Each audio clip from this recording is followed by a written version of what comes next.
warahmatullahi wabarakatuh. Kami CGP Angkatan 7 Kabupaten Polri Mandar akan melakukan demonstrasi kontekstual tentang proses coaching.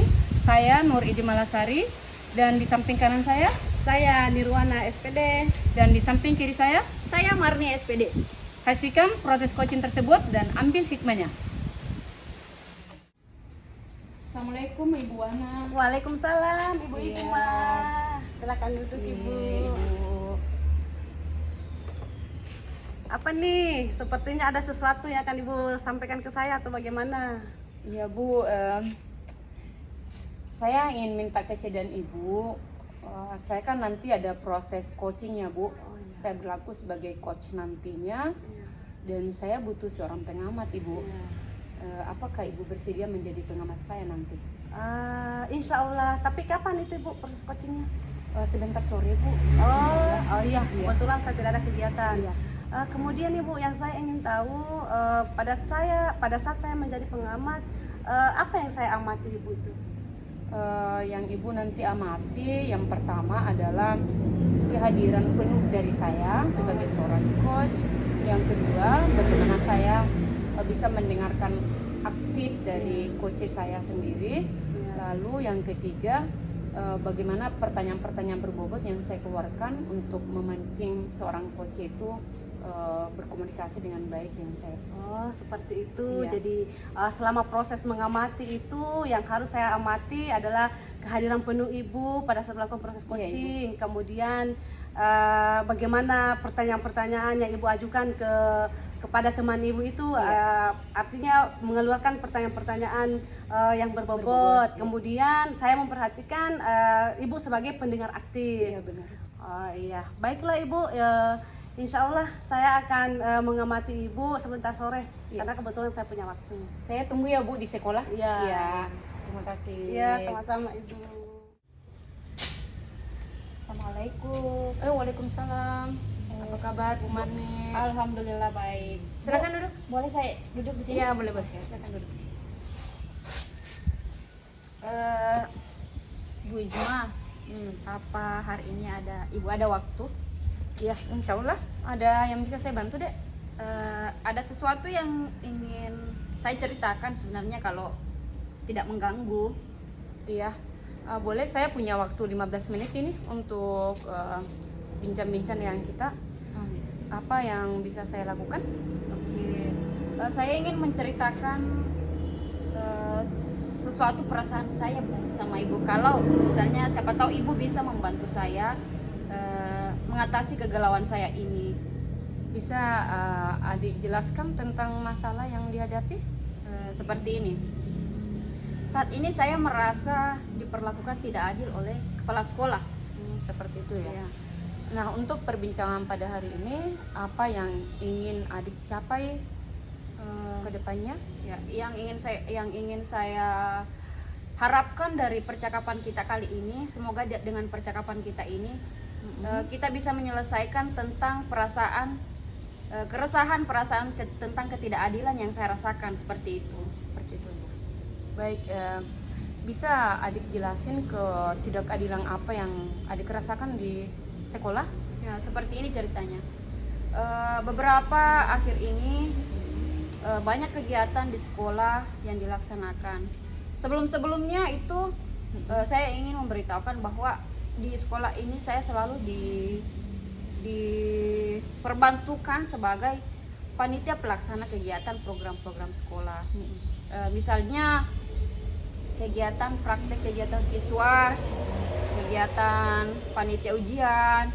Nah, sekarang lagi ini ada panitia penerimaan siswa baru. Nah, ternyata kalau saya perhatikan di akhir-akhir ini, Bapak Kepala Sekolah tidak pernah melibatkan saya sekalipun dalam kegiatan-kegiatan kepanitiaan kegiatan sekolah itu. Nah, disinilah saya merasa ada sesuatu nih yang saya rasakan mengganjal hati saya. Ada apa ini kepala sekolah dengan saya? Apakah saya ada masalah atau gimana? Makanya saya merasa saya tidak diperlakukan dengan adil, sedangkan teman-teman yang lain digunakan secara bergilir di kepanitiaan itu. Kenapa saya tidak? Dan sebelumnya kan saya selalu dipakai sebagai panitia. Nah, seperti itu keresahan saya. Sabar ya dek. Coba tarik nafas dulu. Ya, tenangkan dulu. Kita akan cari solusi terbaik dari masalah yang kamu hadapi ya. Seperti itu. Saya mau tanya dulu, apakah adik pernah menceritakan hal ini kepada orang lain seperti itu? Untuk sampai saat ini saya belum menceritakan hal ini kepada siapapun. Saya hanya memendam sendiri perasaan ini dan hanya mengira-ngira sendiri bahwa mungkin Bapak Kepala Sekolah ada masalah tersendiri buat saya seperti itu. Seperti itu ya. Jadi pikiran adik mungkin berpikir bahwa hal ini adalah keputusan dari Bapak Kepala Sekolah sepihak seperti itu ya. Nah, menurut adik kira-kira untuk mengatasi rasa ketidaknyamanan itu apa yang bakal kamu lakukan ini ke depannya? Untuk saat ini saya juga masih bingung sih sebenarnya. Saya masih bingung. Tapi untuk sementara apa sebaiknya saya menemui kepala sekolah, Bu ya? Iya sih, harusnya seperti itu, Dek, karena Bapak Kepala Sekolah ada penanggung jawab dari sekolah kita dan juga menentukan dari kepanitiaan itu. Seperti itu, mungkin itu saran saya sih kepada adik. Tapi kenapa selama ini adik tidak pernah ke Bapak Kepala Sekolah gitu? Sebenarnya dari ketika saya merasakan perasaan ini, kenapa saya tidak menemui kepala sekolah? Jujur saya punya perasaan malu. Walaupun saya penasaran mengapa Bapak Kepala Sekolah tidak memakai saya lagi di kepanitiaan. Saya takutnya nanti kepala sekolah menganggap, oh bahaya nih Bu Marni, kenapa ikut kepanitiaan? Siapa tahu hanya insentifnya saja yang ingin dikejar. Ibu tahu kan kalau ada kegiatan di sekolah kan pasti adalah insentifnya. Tapi sebenarnya bukan itu yang saya kejar. Setiap kegiatan sekolah saya sangat termotivasi untuk mengikuti itu supaya saya mendapatkan informasi-informasi seputar kegiatan itu. Seperti itu saja sih sebenarnya.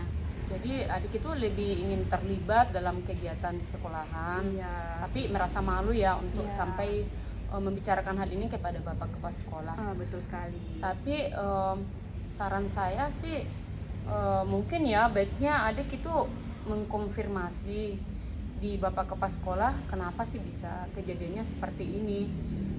Jadi menurutmu apa yang akan kamu lakukan ini ke depannya? Kalau menurut saya sampai sejauh percakapan kita ini, saya berpikir untuk segera menemui kepala sekolah. Tapi apakah itu tidak akan memalukan ya Bu ya?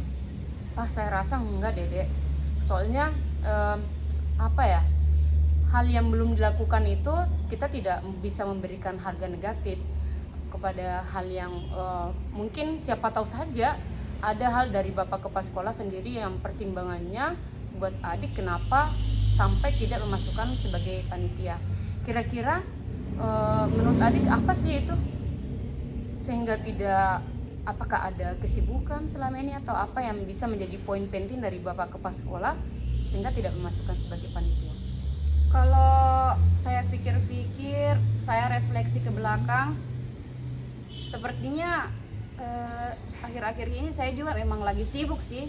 Pertama, saya sibuk di guru penggerak, kegiatan guru penggerak. Kemudian yang kedua, saat ini saya lagi kuliah karena lanjut S2. Nah, kemudian yang lainnya lagi, saya memang sering ikut kegiatan kayak pengembangan kompetensi diri di luar. Seperti itu, kalau saya ingat-ingat. Begitu ya. Siapa tahu aja ya itu salah satu alasan dari Bapak Kepala Sekolah sehingga tidak masukkan kita sebagai panitia. Soalnya mungkin beliau itu merasa butuh memberikan waktu yang banyak buat adik dalam menyelesaikan tugas yang berat. Soalnya CGP butuh waktu yang sangat sangat banyak untuk menyelesaikan tugas-tugas karena sangat berjubel. Kita tahu banget kan seperti itu. Kemudian apalagi ditambah dengan tugas kuliah yang sangat luar biasa. Anda benar-benar termasuk orang yang sangat sibuk dalam menyelesaikan tugas seperti itu. Jadi menurut adik seperti apa? Wah, dari apa yang sudah Ibu jelaskan sama saya seperti tiba-tiba tersadar nih. Betul juga ya. Jangan-jangan kepala sekolah tidak melibatkan saya dalam kegiatan kepanitiaan bukan karena tidak ingin melibatkan saya, tetapi siapa tahu memang mungkin memihak kepada saya supaya tidak terlalu sibuk dengan segala kesibukan yang sekarang saya laksanakan seperti itu. Benar juga ya. Jadi rencana ke depan untuk mau dilakukan? Untuk sampai saat ini rencana saya adalah ingin segera menemui kepala sekolah dan membicarakan hal ini lebih jauh, bagaimana sebenarnya yang terjadi supaya perasaan saya jauh lebih tenang seperti itu. Alhamdulillah, akhirnya kita bisa menemukan solusi positif terhadap masalahnya adik. Dan bagaimana komitmen adik dalam menjalankan itu? Komitmen saya besok pagi saya akan segera menemui kepala sekolah dan menjalankan rencana ini dengan secepatnya. Oh ya, bagus sekali. Saya senang sekali mendengarkan kita yang mulai semangat. Tadi sangat loyo, sekarang sudah mulai semangat sekali. Alhamdulillah. Jadi mungkin itu saja ya, barangkali karena ini ada jam mengajar lagi kita. Iya. Baik. Iya. Dari percakapan kita ini saya merasa sangat senang Ibu telah membantu mengatasi keresahan saya, walaupun saya belum bertemu kepala sekolah, tapi saya sedikit mendapat pencerahan, penguatan bahwa apa yang menjadi keresahan saya, solusi yang selama ini saya pendam sendiri ternyata dikuatkan oleh Ibu. Dan insya Allah besok saya akan segera menemui kepala sekolah dan mudah-mudahan apa yang kita bicarakan hari ini mendapat berkah dari Allah Subhanahu wa taala. Saya ucapkan terima kasih banyak. Mantap Ibu Marni. Iya. Iya. Jadi terima kasih banyak. Ya, silakan Ibu kembali mengajar. Saya juga akan kembali ke kelas untuk mengajar. Terima kasih. kasih. Dek. Oke Ibu, tadi selama Ibu melakukan proses coaching, saya sudah mengamati. Ada beberapa pertanyaan yang ingin saya ajukan ke Ibu. Apa Ibu rasakan setelah melakukan proses coaching tadi? Apa yang saya rasakan tadi ya Bu, saya merasa sangat senang sekali karena bisa membantu orang lain dalam menyelesaikan masalahnya.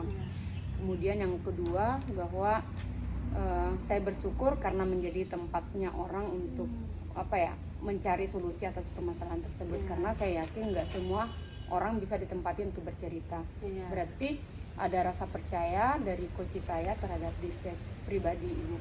Jadi saya berharap yang saya lakukan itu adalah menjadi salah satu amal jariah untuk membantu teman-teman seperti itu. Iya Bu. Kemudian tentunya, jadi kita ini merefleksi ya Bu.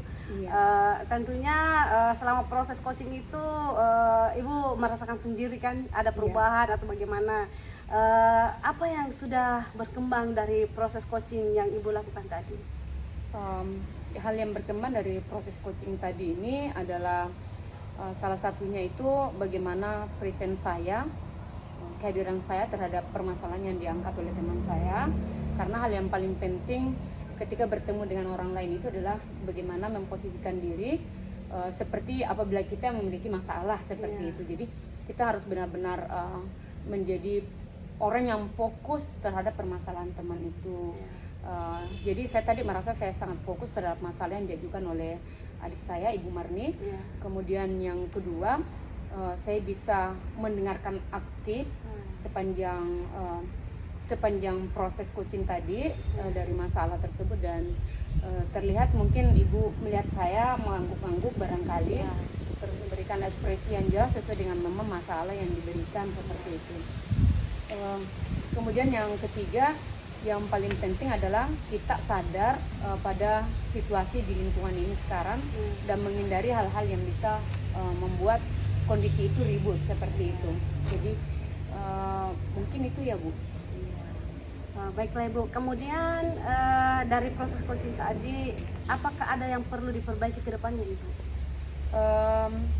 Sepanjang proses tadi, selain tadi ada tambahan mengenai apa yang sudah saya tingkatkan, salah satunya adalah tentang kalimat-kalimat yang menjadi pemantik atau kalimat-kalimat penting atau kata kunci yang membuat coach itu dia terbentuk pemikirannya supaya dia memberikan wawasan-wawasan dan juga solusi dari diri pribadi coach itu sendiri. Jadi solusi itu berangkat daripada inisiatif sendiri daripada coach itu. Nah, untuk yang bisa saya tingkatkan lebih jauh Ibu adalah bagaimana bisa mengarahkan coach ini sebenarnya lebih mendalami permasalahannya itu dan solusinya itu mengakar dalam jiwa dari coach itu sendiri, sehingga apabila solusi itu berangkat dari diri pribadi, itu akan lebih kuat penyelesaiannya ketimbang sebenarnya solusi itu berasal dari luar. Seperti itu. Seperti yang mungkin kita tahu, sebuah pepatah mengatakan bahwa apabila kita sakit, obat itu hanya 25% dari luar. Iya. 75% itu dari dalam pribadi. Dan saya lihat coach saya tadi merasa terbantu dengan proses coaching yang terjadi seperti itu. Iya. Dari hasil pengamatan saya juga itu tadi saya melihat, jadi seperti yang Ibu katakan waktu menemui saya, bahwa saya akan mengamati, Ibu meminta saya mengamati kompetensi inti coaching itu, jadi kehadiran penuh, kemudian mendengarkan aktif, kemudian pertanyaan berbobot. Saya memang sudah melihat tadi Ibu sudah bisa. Jadi Ibu setelah melakukan proses coaching tadi, bukan kira-kira, tapi ini kenyataan, apa yang coach Ibu rasakan setelah di coaching oleh Ibu? Seperti yang Ibu lihat tadi, alhamdulillah coach saya itu merasa bahagia karena mendapatkan hal positif dari percakapan kami. Termasuk si Ibu Marni ini akhirnya lebih semangat menghadapi permasalahannya dan siap untuk secara komitmen masuk kepada kepala sekolahnya dan menyelesaikan masalah yang dihadapi. Nah, ini yang paling penting dari seorang coach. Setelah di coaching, dia memiliki motivasi yang sangat kuat untuk menyelesaikan masalahnya dan tidak mengambil waktu lama untuk menyelesaikan itu. Iya, baiklah Ibu. Dari hasil refleksi hari ini, saya kira sudah banyak perubahan, perkembangan. Kemudian kalau ada yang perlu ditingkatkan, saya kira Ibu Ijma akan memberikan perbaikan ke depannya. Insya Allah Ibu. Iya. Jadi demikianlah proses coaching Ibu tadi. Kemudian bagaimana kita merefleksi. Terima kasih banyak Ibu. Iya, sama-sama Bu Iya. Ijma.